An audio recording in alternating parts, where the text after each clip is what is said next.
Assalamualaikum adik-adik, apa kabar hari ini? Ibu doakan kalian selalu sehat dan tetap semangat. Kita jumpa lagi bersama saya, Ibu Ani, di Ayo Belajar Channel. Buat adik-adik yang belum subscribe, silahkan tekan dulu tombol subscribe-nya dan nyalakan loncengnya, agar adik-adik tidak ketinggalan ketika kita share video-video terbaru. Baik adik-adik, pada kesempatan kali ini kita akan membahas materi tentang sistem ekskresi manusia. Nah, mari kita awali kegiatan kita hari ini dengan berdoa. Sudah ya? Kalau sudah, di sini ada beberapa tujuan yang diharapkan bisa kita capai setelah kalian mempelajari materi ini. Yang pertama, diharapkan kalian mampu menyebutkan organ ekskresi dan bagian-bagiannya. Yang kedua, menjelaskan fungsi organ ekskresi. Dan yang ketiga, menjelaskan proses pembentukan urin. Sistem pengeluaran pada manusia itu ada 3 proses. Yang pertama ada sekskresi, yaitu proses pengeluaran zat-zat yang masih diperlukan tubuh. Ini biasanya dilakukan oleh kelenjar ya. Adapun zat yang dikeluarkan itu berupa enzim, hormon, dan air liur. Yang kedua ada proses defekasi, yaitu proses pengeluaran zat-zat berupa sisa pencernaan. Ini proses terjadi di anus ya, dan zat yang dikeluarkan berupa feses. Feses itu istilah ilmiahnya ya, mungkin istilah kalian beda-beda menyebutnya. Kemudian yang ketiga ada proses ekskresi, yaitu proses pengeluaran zat-zat berupa sisa metabolisme yang tidak diperlukan oleh tubuh. Ekskresi ini dilakukan oleh 4 organ ekskresi, ada hati, paru-paru, kulit, dan ginjal. Dengan zat yang dikeluarkan berbeda-beda ya setiap organ. Nah, sekarang kita bahas organ-organ dari ekskresi. Yang pertama ada kulit. Kulit mengeluarkan zat berupa keringat. Yang kedua ada hati. Hati mengeluarkan zat berupa urea. Yang ketiga ada paru-paru. Paru-paru mengeluarkan zat berupa air atau H2O dan karbon dioksida atau CO2. Nah, bagaimana proses pengeluaran H2O dan CO2 ini sudah kita bahas lebih detail ya di video sebelumnya pada sistem pernafasan manusia. Organ yang keempat ada ginjal, di mana ginjal mengeluarkan zat berupa urin. Nah, selanjutnya kita bahas satu-satu ya dari masing-masing organ ini. Yang pertama ada kulit. Kulit berfungsi sebagai satu organ ekskresi yang berperan dalam pembentukan dan pengeluaran urin. Yang kedua, melindungi jaringan di bawahnya dari kerusakan fisik, baik akibat gesekan, penyinaran, infeksi kuman, ataupun zat-zat kimia berbahaya. Yang ketiga, mengurangi kehilangan air dalam tubuh. Yang keempat, mengatur suhu tubuh. Dan yang kelima, menerima rangsang dari luar. Nah, ini 5 fungsi kulit ya. Demikian, coba adik-adik amati gambar struktur kulit. Nanti kita bahas bagian-bagiannya. Langsung saja, bagian-bagian kulit. Yang pertama ada epidermis atau kulit ari. Itu kulit yang paling luar ya. Merupakan lapisan paling luar yang terdiri dari stratum corneum yang merupakan lapisan kulit mati dan selalu mengelupas. Yang kedua, stratum granulosum yang mengandung pigmen melanin. Ini yang menentukan warna kulit setiap manusia ya. Warna kulit orang beda-beda ya.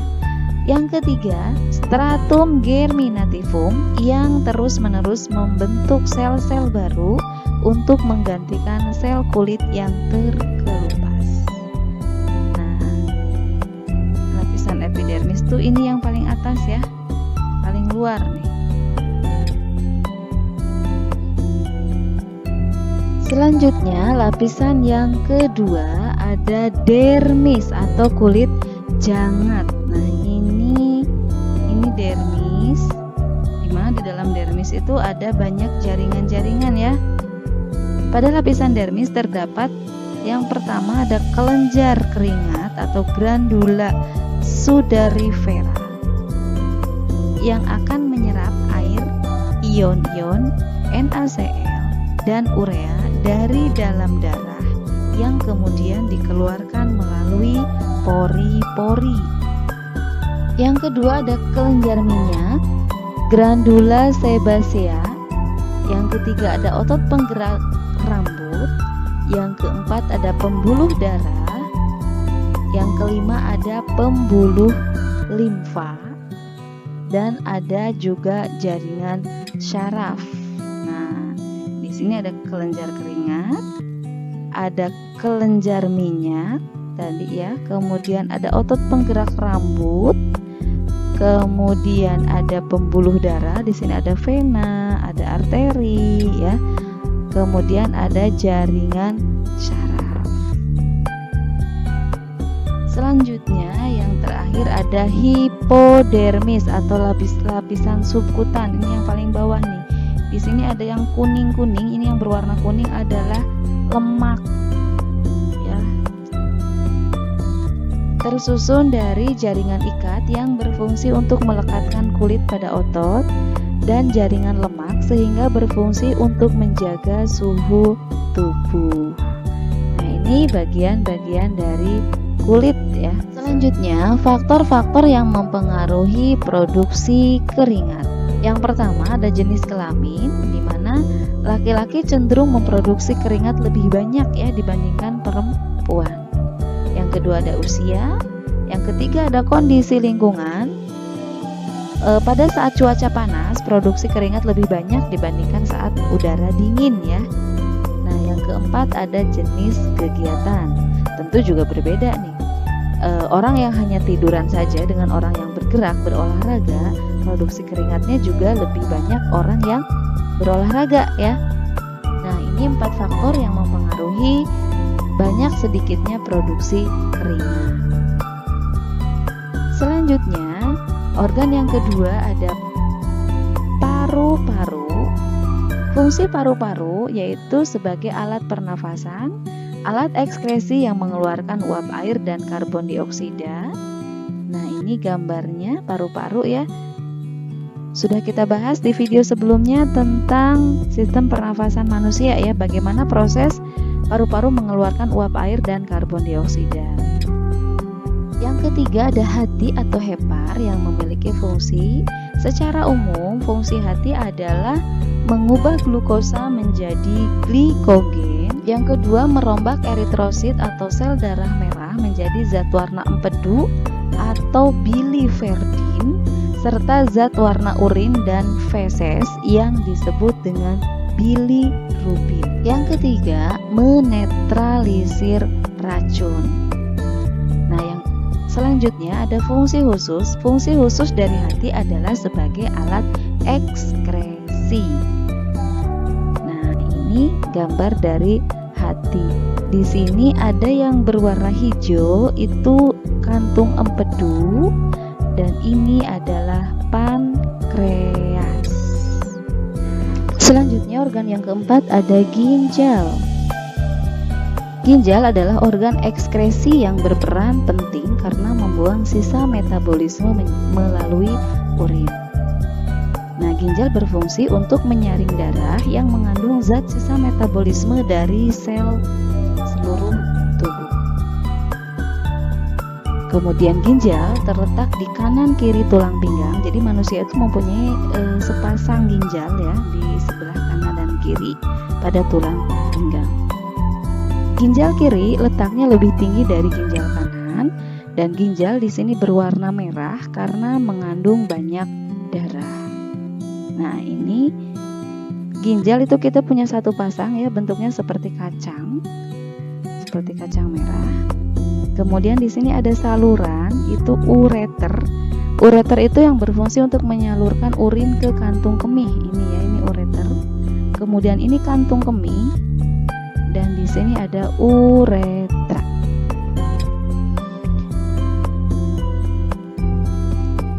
Ginjal mempunyai 3 lapisan, yaitu ada lapisan terluar atau cortex renalis atau kulit ginjal, bagian tengah ginjal atau sumsum ginjal disebut juga medula renalis, dan lapisan terdalam yang terdapat rongga atau rongga ginjal disebut juga pelvis renalis. Berikut penampang melintang ginjal.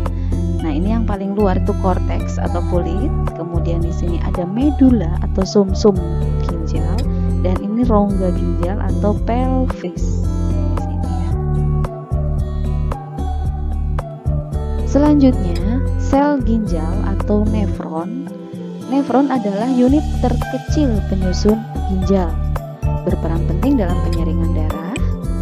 Terdiri atas komponen penyaring badan Malpighi yang dilanjutkan saluran-saluran atau tubulus. Setiap badan Malpighi mengandung gulungan kapiler darah yang disebut glomerulus yang berada dalam kapsul Bowman. Ini ya, sel ginjal atau nefron. Nomor 1 dan 2 ini yang disebut dengan badan Malpighi yang terdiri dari glomerulus dan kapsul Bowman. Yang ketiga, di sini ada tubulus contortus proximal. Hati-hati ya, jangan salah nyebut.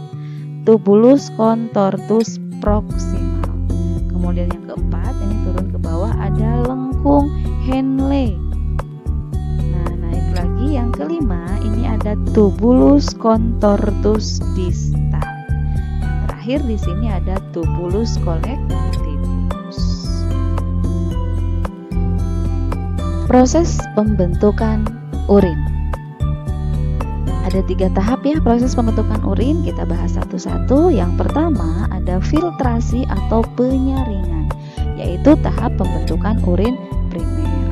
Ketika darah masuk ke glomerulus, tekanan darah menjadi tinggi sehingga mendorong air dan zat-zat yang memiliki ukuran kecil keluar melalui pori-pori kapiler dan menghasilkan filtrat yang tersusun atas urobilin, urea, glukosa, asam amino, air, natrium, kalium, kalsium, dan klor.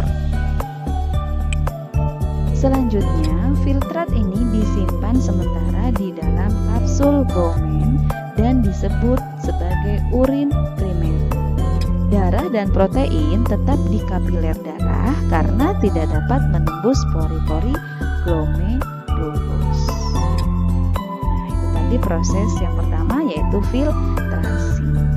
Yang selanjutnya, tahap kedua adalah reabsorpsi atau penyerapan kembali zat-zat yang masih dibutuhkan oleh tubuh. Urin primer yang masuk ke tubulus proksimal dan terjadi penyerapan kembali atau reabsorpsi, glukosa, asam amino, kalium, dan zat-zat yang masih diperlukan tubuh diangkut ke dalam sel, kemudian ke kapiler darah dalam ginjal. Nah, hasil dari reabsorpsi yaitu urin sekunder yang mengandung air, garam, urea, dan urobilin. Urobilin ini yang memberi warna kuning pada urin ya. Pada urin kita berwarna kuning itu karena mengandung urobilin. Sementara urea itu yang menyebabkan urin kita bau.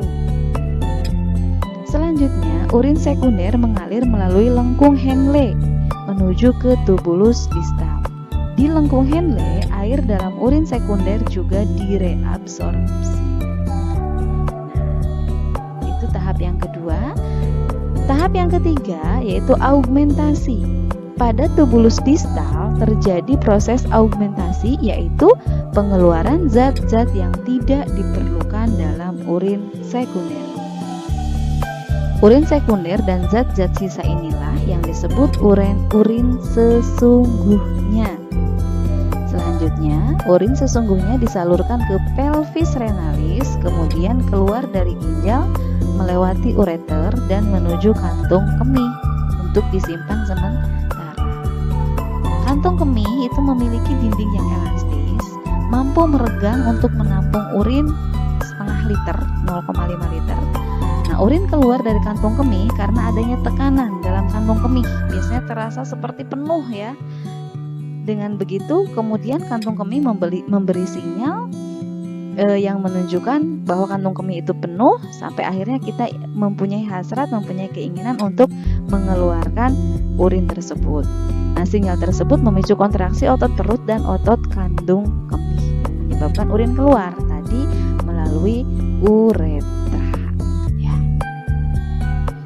Secara singkat, proses pembentukan urin dapat kita simpulkan sebagai berikut. Yang pertama ada filtrasi atau penyaringan bertempat di glomerulus, bahannya darah dan menghasilkan urin primer. Kemudian yang kedua ada reabsorpsi, tempatnya tubulus contortus proximal, bahannya urin primer dan menghasilkan urin sekunder. Yang ketiga ada augmentasi, tempatnya tubulus contortus distal, bahannya urin sekunder dan menghasilkan urin sesungguhnya. Inilah 3 proses pembentukan urin. Bisa dipahami ya? Nah, demikian tadi pembahasan materi tentang sistem ekskresi manusia. Mudah-mudahan bisa dipahami ya dan bisa membantu adik-adik dalam mempelajari materi sistem ekskresi manusia. Apa saja organ yang terlibat dalam proses ekskresi, apa masing-masing fungsinya, dan bagaimana proses pembentukan urin pada manusia. Ibu ucapkan terima kasih buat adik-adik yang selalu setia dengan Ayo Belajar Channel. Nantikan kita di video-video selanjutnya. Assalamualaikum warahmatullahi wabarakatuh. Sampai jumpa.